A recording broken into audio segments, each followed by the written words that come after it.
हमारे बारे में कई तरह की बातें कही गई थी, कई तरह के रूमर्स कहे गए थे, पर हमने किसी पे ना कभी टिप्पणी की, ना कभी ध्यान दिया। हमने सिर्फ अपने कार्यों पे ध्यान दिया, अपने काम पे ध्यान दिया और ये उसी का फल है।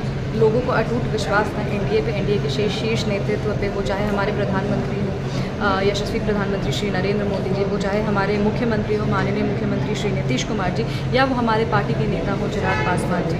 हमने ये चुनाव एक नए सिंबल पे लड़ा था, पार्टी का नाम भी बदला गया, हमारा सिंबल भी नया था। उसके बावजूद हमारे पार्टी की पाँचों सीटें निकली। स्ट्राइक रेट हमारा 100% है और हर सीट 1 लाख के मार्जिन से ज़्यादा हम जीते हैं। तो हम ये मानते हैं कि ये सारी चीज़ों पे हमने कभी भी ध्यान नहीं दिया और विपक्ष कुछ ना कुछ तो ज़रूर बोलते ही, पर अगर वो अपना चुनाव प्रचार अपने ऊपर निर्धारित रखते तो शायद ज़्यादा बेटर परफॉर्मेंस। समस्तीपुर वालों ने आप पर इतना भरोसा किया है कि आपको इतने मार्जिन से जिता के गए, आप उनके भरोसे को कैसे करेंगे? बिल्कुल हम उनके भरोसे पर खड़ा उतरेंगे। जब हम यहाँ पे आए हैं, यहाँ पे आ करके भी हम लगातार समस्तीपुर के बारे में बात कर रहे हैं, समस्तीपुर की जनता के बारे में बात कर रहे हैं। समस्तीपुर मेरी प्राथमिकता है। किसी भी नेशनल टीवी पे बात करते हैं, इंटरनेशनल टीवी पे बात करते हैं, जब हम लोगों से मिलते हैं तो हम हमेशा सबसे पहले अपने नाम के पहले बोलते हैं समस्तीपुर लोकसभा। तो हम ये मानते हैं कि एक आइडेंटिटी क्रिएट करने में हम सक्सेसफुल रहे हैं। अपने क्षेत्र की हम पहली महिला सांसद भी हैं।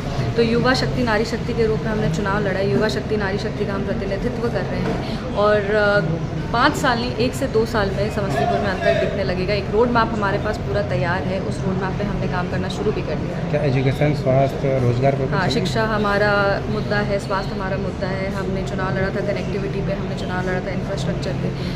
हम इन्वेस्टमेंट के लिए भी कोशिश कर रहे हैं, प्रयास कर रहे हैं। लगातार दिल्ली में लोगों से मिल रहे हैं कि बड़ी से बड़ी कंपनी समस्तीपुर जा सके। फैक्ट्रीज़ कई वर्षों से समस्तीपुर में बंद पड़ी हैं, वो फैक्ट्रीज़ हम कैसे खुलवा सकते हैं, कैसे हम वहाँ पे रोज़गार बढ़ा सकते हैं, कैसे हम किसानों का ज़िंदगी आसान कर सकते हैं। ये सारी चीज़ों के लिए हम लगातार सोच रहे हैं और लगातार काम कर रहे हैं। आपकी उम्र क्या है? 25 साल। एक सेकंड मैम।